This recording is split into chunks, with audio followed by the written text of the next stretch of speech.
पे जन कवि की दुहाई है। खाया गया लखों के बाद खुशी अपार मिली कैसी छटा छाई है।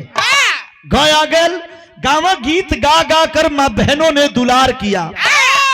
घाया गैल घुमा के भावर दूल्हा दुल्हन का सत्कार किया। अंगा माने कुछ ना छाया गैल चमन बहार लिए नाच उठी कलिया हो। छाया गैल छुपा के दामन सखी करती रंग रलिया हो। छाया गैल जलवा देख के जलसा भी लहलहाने लगी। छाया गैल झूमे तरंग अंग गंग भी नहाने लगी। या माने कुछ ना यही तरह लास्ट लाइन तक गावा कि ज्ञान का गठरिया बधाई सेहरा तब जीवन का नेवरिया खेवाई सेहरा। एक लाइन में सुना रहा हूं आपको, हमारे उस्ताद बुल्लू उस्ताद और रामोद उस्ताद गाते थे। बंगाल टाइगर जिनको लोग कहते थे रामोद यादव जी को, तो एक लाइन गीत गाते थे। क्या मास्टर? यही भाव है, अरे सिंगार बन के चमकल, अरे सिंगार बन के चमकल की ये पंचों से हरा सिंगार बन के चमकल। कहिया चमकल? अब होला भैला बैला पर सवार हो की से हरा सिंगार बन के चमकल।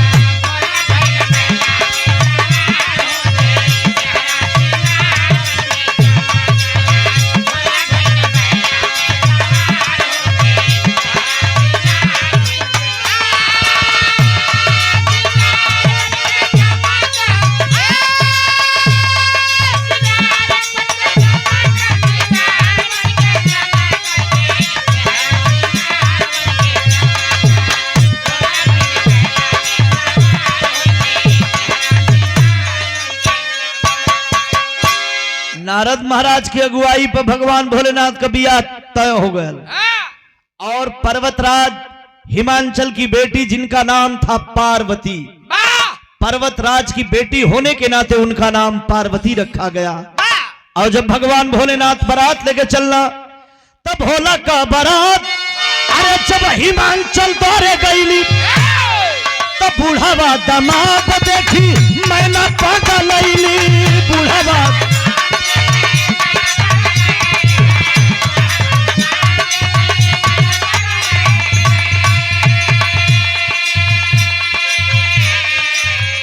भगवान भोलेनाथ लीलाधारी रहलन। धन धन भोलानाथ तीनों लोग बांट दिए पल भर में। ऐसे दीन दयाल मेरे शंभु दुख मिटाओ पल भर में। अरे प्रथम वेद तो ब्रह्मा को दे दिया बने वेद के अधिकारी, और विष्णु को दिया चक्र सुदर्शन लक्ष्मी सी सुंदर नारी। आप नशे में मस्त रहे पिए भांग नित खप्पर में। ऐसे दीन दयाल मेरे शंभु दुख मिटाओ पल भर में। अरे लंका तो रावण को दे दिया 20 भुजा 10 शीश दिए। रामचंद्र को धनुष बाण और हनुमत को जगदीश दिए। इंद्र को दिया कामधेनु और ऐरावत सब बलकारी। कुबेर को कर दिया आपने सारी संपत्ति का अधिकारी। अपने पास पात्र नहीं रखा, अपने पास पात्र नहीं रखा, मग्न रहे बाघंबर में।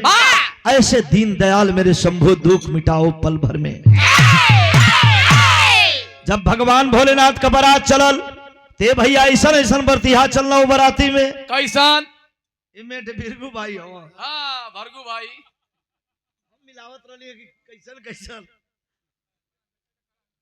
नहीं खड़ा मत तो करावा, बाद में खड़ा कर दिया। ते भैया जब बारात चले लगल, आज तो मनई लवंडवा जो नहीं नैका नैका हुआ लड़ीकवा कई दबा तनी स्कॉर्पियो की पिछली सीटी में मेरे भाग बड़ी बेइज्जती हुई हमार। हम पिछली सीटी में बैठा, आगे बैठा है तो बीच में। लास्ट में जब कहीं जगह ना पाई तो नचनिया वाले ट्रैक्टर में बैठ के टाली में यहाँ उनका फिर शकल वहां देखा, फट से उतर के ठेतत के दस्ती धैले हुआ। सलमान खान बनी दस्तिया निकाल के पहले जूतवा पोछिया के एक बार झाड़ के फिर मुंह पोछ लिया। ते भैया भगवान भोलेनाथ के बराती में ऐसा ऐसा बरतिहा चलना। ओम प्रकाश भैया देखता बनत बा, कौनों के एक आंख कोनो के 4 गो, हाँ कोनो के भर दहिया आंख, वाह मेहरारू गोली की जौने के 2 आंख हमारा चकाचक जिया करे धका धक। भगवान भोलेनाथ के बारात चलल, राजा हिमांचल के बगीचे में भगवान भोलेनाथ अपन बारात रोक के अब बर्तियन के जौन बात तकिया लगाए के जितनी बर्तिया रहना सबके इकट्ठा कह के और वही झोरी में धय के अब मूड़ी जौन बा झोरा का मुंह बंद करके मुड़तारी रख देला वही मल्लिया के बागी में। और राजा हिमांचल के बगीचा में भगवान भोलेनाथ सुत गई बोयल जाके अपन खूब फुलवारी धांगा था।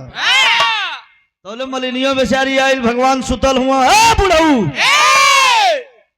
बाबा अब तो हाल पाछा बिना कुटावल कहे तो हार बाछा है। कल हाँ बच्ची हमारा तो है बाछा का भलो कुछ गलती कैला का। कल पूरा फुलवारी धांग देला, डलिया में 2-4 ठे पुष्प रहल। जब भगवान कलन की हमरा है बैली बस डलिया चला के भगवान भोलेनाथ के सर पर प्रहार कैलस। अरे अड़भंगी भोलेनाथ, अड़भंगी बढंगी है भूतों के संगी, बुढ़वा बने दुल्हा नंदी सवारी, बिच्छू का कुंडल भभूति लगाए सर्पों की माला में शोभे त्रिपुरारी, सियरा पिलरिया सगुन गीत गावत डमरू बजावत बुझाला मदारी, काखी में झोला में भांगी का गोला गौरा से ब्याहन चले डमरूधारी। अब वो रूप बनौले हुआ जैसे गांव में मदारी वदारी आ जाला, एक आठ झोरी टंगले हुआ, बार बड़े बड़े है, बाघ हम्बर लपेटले हुआ, डमरू अपन तड़तड़ावत हो कड़कड़ कड़कड़ कड़कड़। देवानंद जी एक आग बार करिश्मा के भी हर तका देहल करा।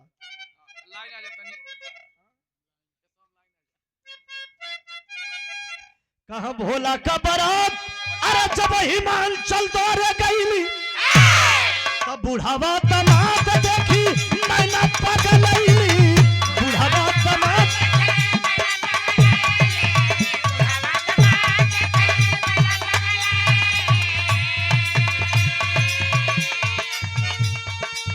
बुढ़ावा तमात देखी मैंने पगलैली होगी, सेहरा सिंगार बन के चमकल, सेहरा सिंगार बन के चमकल, मैना पर चलली लीलार होगी, सेहरा सिंगार बन के चमकल, मैना पर चलली लीलार होगी।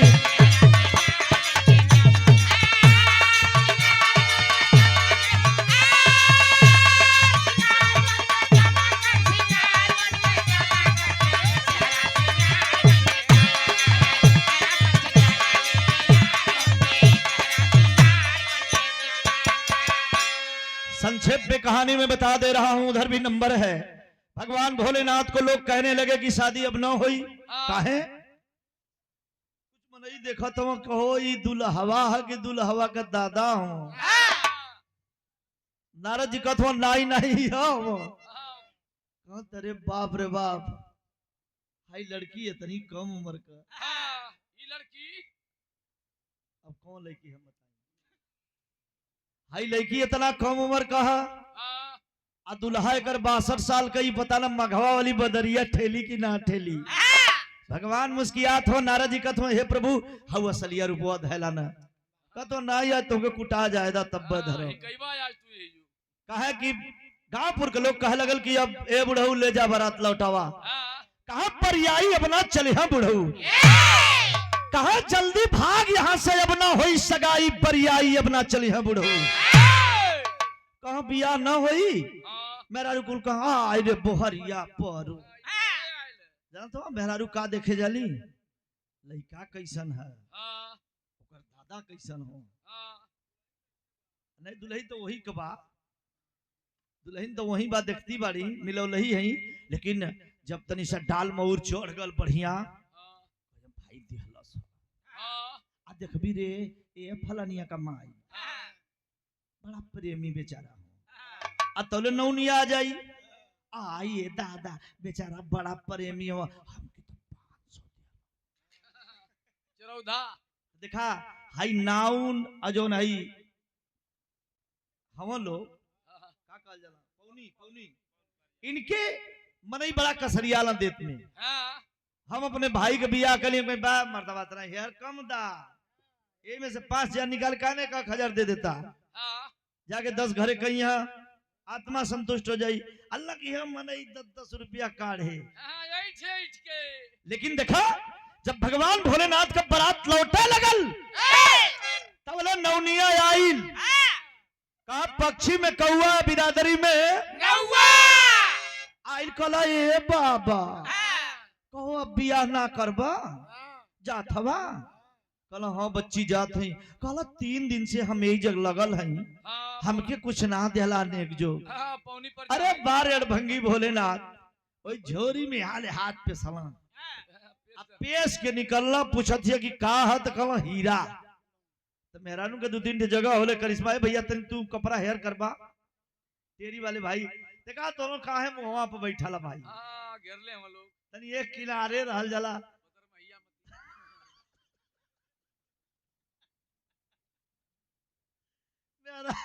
मेहरानू के 2-3 जगह होले या चरवा उठाए के इधर कैला काले हे में दे दा आज ऐसे देला ऐसे खोसला है जा हाँ पेशिया आज पेशिया खोसला हीरा बन गयल आज वो कीड़ा बनल तो नौनिया बेचारी झुआ के ओकर वो मुड़िया पकड़ लेला हाँ घेटिया अब वही में लगला गाज फेंके हाँ, अब भाई मुड़िया ना छूटी तो कितना फूलना पचका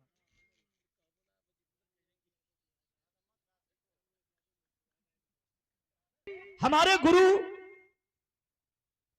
रामोद यादव शिव पुराण से दशरथ जातक पुराण से तमाम पुराण पढ़ते थे उसमें से चुन चुन करके अपनी कहानी बनाते थे लिखते थे और उसको गाते थे ओम प्रकाश भैया। तो भगवान भोलेनाथ जब देहला नौनिया के हीरा हो गया जब कीड़ा हो गया तो मूड़ी पकड़ लेला राजेश भाई अब मूड़ी पकड़ लेला अब ऊ जवन बा कीड़ा करे गोड़े में हाँ, लपटले बा लपेट लेहलस अब नौनिया भागल भागल गई घुसल सर्प जब नाउन की टंगरिया जियरा कांपेला अब भागल नाउन खुल गई नी चुनरिया जियरा कांपेला भागत भागत नाउन तब मैना के लग जाई हो कल भूत पिचास झोरी में करे सब कर मती मराइल हो नौनिया भागल भागल गई अब लगल छोर छोर कुल फेंका है मनई कथो नौनिया के कुछ बिच्छी मार देला का गई तब मेरा पूछत अरे बहनी का कैसन बोहरिया पर आई है दादा धरा हो नौनिया के उलट जाले पलट जाले खड़ा गिर जाले नौनिया मूड़ी पकड़ ले है कहतिया हाई मूड़ी देखाया हाई नीचे देखा मेरा लगनी खोल के देखे अरे अड़भंगी भोलेनाथ एकरे साहबा को डोरिया वहां लटकल अड़भंगी भोलेनाथ कितना लीलाधारी है वही लीला भगवान ने कर दिया। अब मेहरारू को लगली नौनिया को उल्टा डांटे कहा ना हमके पूरा लपेटले रहला हमके चबुआ के फफकारा तक ना तू गलत फहमी में हो गई। अब भगवान भोलेनाथ जैसे अपनी लीला को अभी चालू रखे हैं तब तक भगवान विष्णु और भगवान ब्रह्मा उसी बारात के अंदर जब प्रकट हुए अब देखलन भगवान भोलेनाथ कि विष्णु और साक्षात भगवान ब्रह्मा खड़े हैं। देखलन भगवान लजा गईलन और लजा के अपन लीला जब खत्म कईलन तो असली रूप में भोला जी अपने आए गईलन। देख के मैना का मनवा धधाए गईलन। सगरी बारात भोला झोला में धैला अब भूत पिशाच सब देव रूप भइला। तो कबीर रामोद ने लिखा है कि देख रूप कामदेव शर्माए गईला असली रूप में भोला जी अपने आ गईला। जब असली रूप में आए तो शादी संपन्न होने लगी। आज जब शादी होखे लगल सब लोग जुटला है। पवन महाराज तनी सा लेट से अइला। पवन देवता थोड़ी सा लेट से अइला अपने बेग रफ्तार से अइला। तो राम बलम भैया भयल का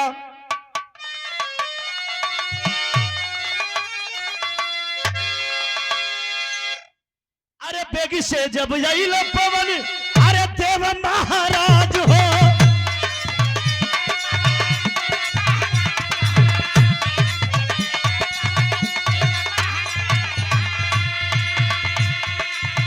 हसी देहल ब्रह्मा ज्ञानी हसी देहल ब्रह्मा ज्ञानी लग गई लाज हो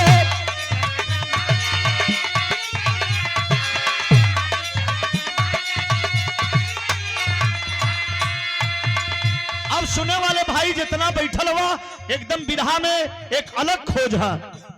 जब पवन देवता आए, शादी संपन्न हो रही है और माता पार्वती के सर से पल्लू हट गया।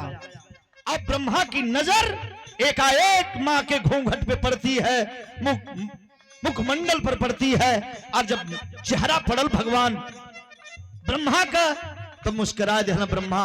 और तब भगवान ब्रह्मा के पास 5 मुड़ी थी और उस ब्रह्मा को पंचानन कहा जाता था। और जैसे ब्रह्मा जी मुस्किलन भगवान भोलेनाथ अपन त्रिशूल छोड़लन, अब ब्रह्मा का मुड़िया कटल आया के भगवान शिव के पिठिया पर सट गई। तो भयल का अरे सिंगार बन के चमकल, अरे सिंगार बन के चमकल की सेहरा सिंगार बन के चमकल। अब भोला भैला बैला पर सवार होगी, सेहरा सिंगार बन के चमकल। भोला भैला बैला पर सवार होगी।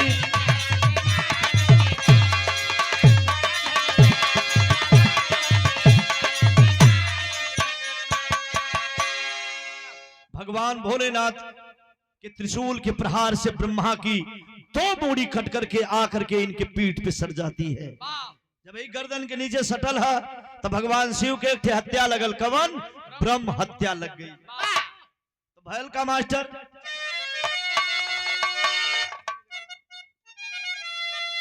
अरे लागल ब्रह्म हत्या शिव, अरे लागल ब्रह्म हत्या शिव गए, अरे काशी के नागरिया।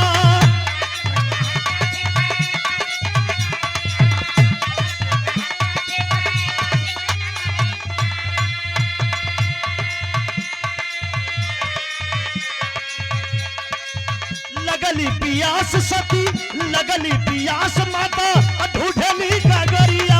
लगली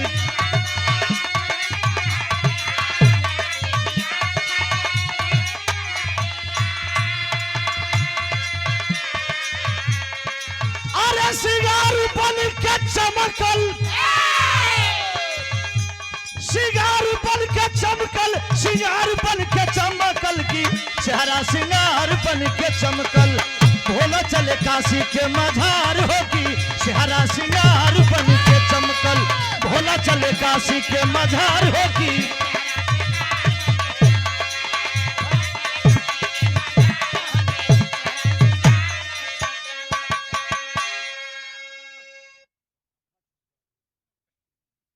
भगवान भोलेनाथ माता को लेकर के विदा करा करके जब चलने लगे काशी की ओर, माता को प्यास लग गई और कहती है कि प्रभु मुझे पानी पिला दो, प्रभु मुझे पानी पिला दो भोलेनाथ। भगवान भोलेनाथ अच्छा ये बताइए, आप लोगों से एक सवाल भी है और जवाब भी मैं दे दूंगा। जब धरती पर गंगा को लाए, राजा हरिश्चंद्र के बेटे का नाम था रोहित और रोहित के बेटे का नाम वृश्चक। अब वृश्चक से लेकर के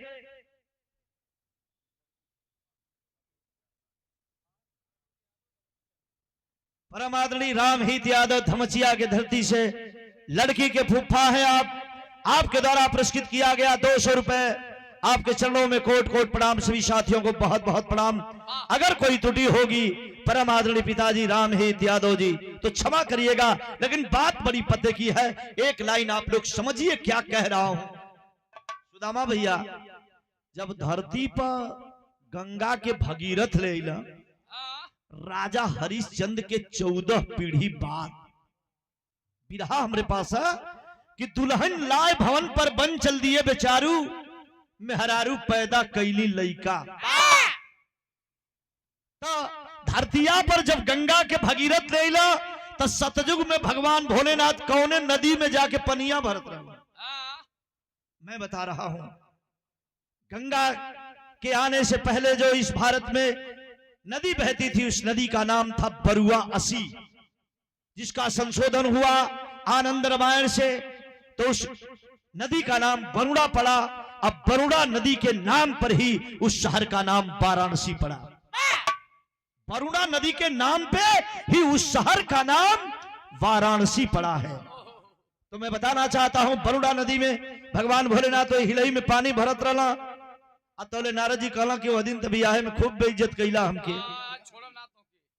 आज तो के छोड़ब ना, आज बेइज्जत करब। और तब तक भैया भगवान भोलेनाथ जैसे जाए कोई कमंडल में वही हिलई वाला पानी भरत हो, तब तक जो पीठ पर मुड़िया सटल रहल ब्रह्मा वाली वही पनिया में छूट के अपने आप गिर गई। आज जब गिर गई तो स्थान का नाम आज भी है, वही बनारस में है, और छूट गई। और भगवान जैसे पानी लेके बाहर होत हुआ तौले वहर से राजा हिमांचल का बेटा टोहिना और तमाम सामग्री लेके आ गई न काशी में। ई जाके भगवान नारद जी बता दिला कि अरे अब इन बियाह करा के ले गई ना जाके मछली मारत हो, खैले बिना एकदम परेशान हुआ। तो वहां से भेज दिला। जब अला है काशी में तो देखला जब भगवान भोलेनाथ अपने साथ टोहिना के एक आवाज लगोलन, ओम प्रकाश भैया, ओम प्रकाश भैया, वही एक आवाज लगाए भोलेनाथ कि काहो सारनाथ आ गईला, काहो सारनाथ। उस शहर का नाम वाराणसी में सारनाथ है, और जहां पर भगवान भोलेनाथ के पीठ से मूड़ी पानी में गिरी थी नदी में, उस नदी के घाट का नाम है मणिकर्णिका घाट। आज भी बनारस में लोग पिंडा पराने के लिए जाते हैं मणिकर्णिका घाट। लेकिन मैंने पूरा प्रमाण क्या दिया, गंगा से पहले बरुणा, अब बरुणा के नाम पर उस शहर का नाम वाराणसी, और मूड़ी गिरने के बाद उस घाट का नाम पड़ा मणिकर्णिका घाट। और जब इनका सारे इला तो भगवान भोलेनाथ कहला काहो सारनाथ। कैसे काला की दादा भेजना ई सामान लेके, काला काशी का एक वृक्ष का पत्ता पत्ता हीरा मोती फरेला देखला। जैसे घूम के देखलन सार टोहिना तो काशी का हर वृक्ष पर हीरा मोती हीरा मोती हीरा मोती। लज्जित होकर के सामान लेकर के काशी चले गए। और मेरे विरह की आखिरी कड़ी का भाव है क्या,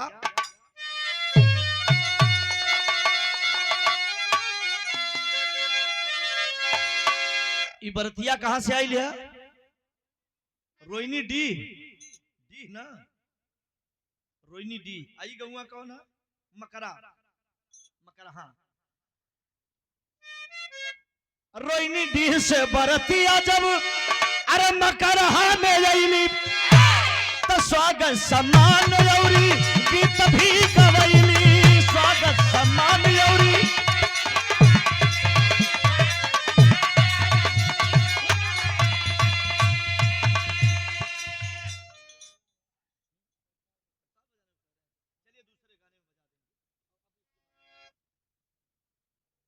और परम आदरणीय दुबे जी के द्वारा प्रस्तुत किया गया।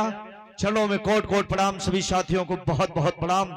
और मैंने वेद की बात बताया है, और भी होती रहेगी। आप कहेंगे वीर रस कांड, जैसी विधा कहेंगे। ये 5 फुट 5 इंच की हाइट है, और यही आपके सामने बॉडी है। जितना बड़ी बॉडी है उतनी विधा इसमें कस कस के भरी है। बहुत बहुत प्रणाम, बहुत बहुत स्वागत।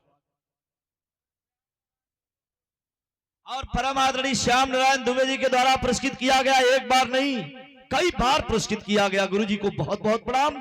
और हमारे रिश्तेदार स्वर्गीय रामा यादव, आइसक्रीम फैक्ट्री गोला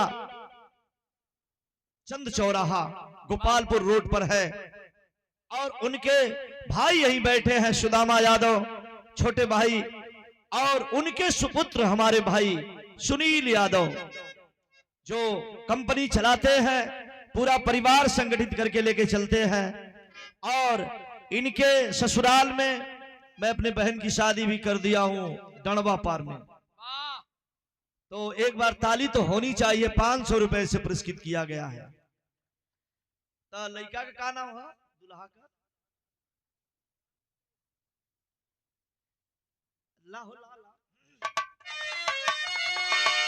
रोहिणी डी से बरतिया जब अरे मकरा में आईली तो स्वागत सम्मान यौरी गीत भी गवैली, स्वागत।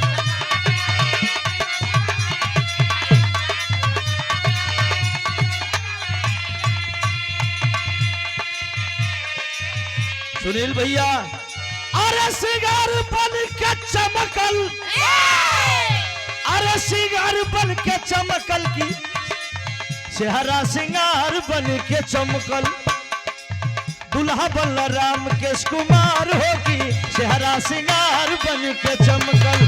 दुल्हा बलराम केश कुमार होगी चेहरा सिंगार बन के।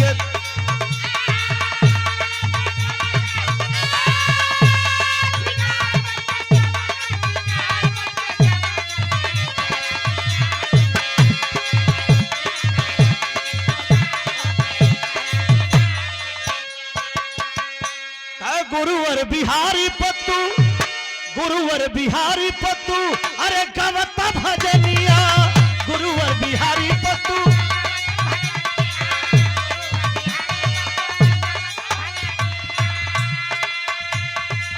परस्पर सिद्धन बुल्लू, परस्पर सिद्धन बुल्लू, प्रभु के चरनिया परस्पर सिद्धन बुल्लू।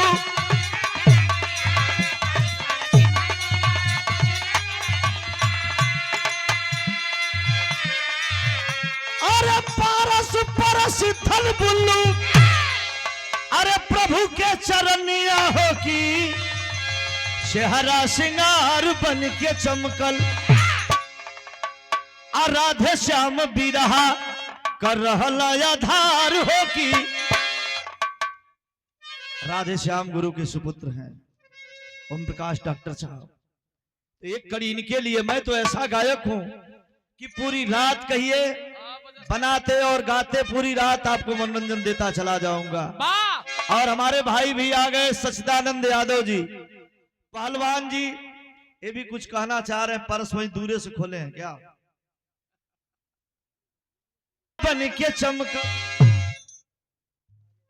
गुरु बिरहा का आधार हो की चेहरा सिंगार बन के चमकल। कहाँ बुल्लू उस्ताद कहाँ की कलकत्ता से बलवर आवेला।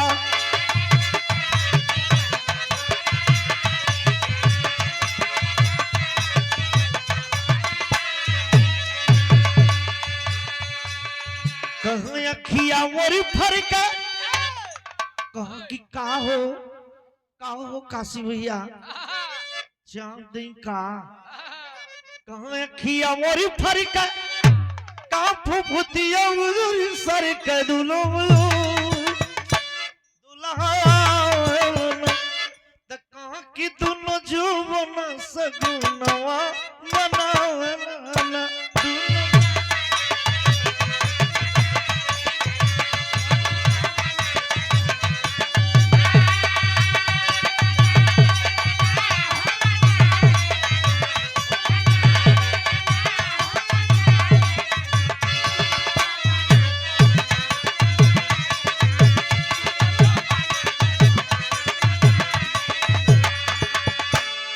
गुरु का तरज रहल कब्बो कब्बो गा दे।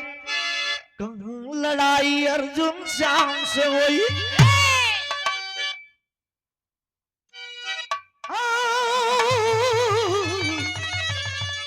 कहूं लड़ाई अर्जुन श्याम से हुई। कहाँ की चल के बहन के अपने ले बनाई, लड़ाई अर्जुन श्याम से हुई।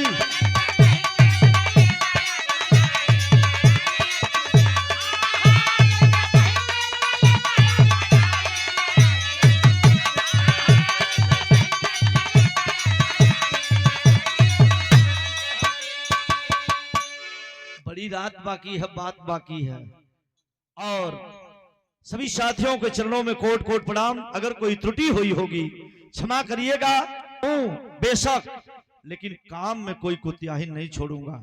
एक कलेजा निकल जाए लेकिन काम कैसे अंट संट कहते थे बुल्लू उस्ताद। कहाँ की कहाँ हो काशी भैया, तू खाली अंट संट करेला कहा मर दे। सिगरेट धका धक घींचा अंट का संट। तो बहुत बहुत स्वागत। अब करिश्मा शास्त्री जी का नंबर है। अब मजबूती से करिश्मा जी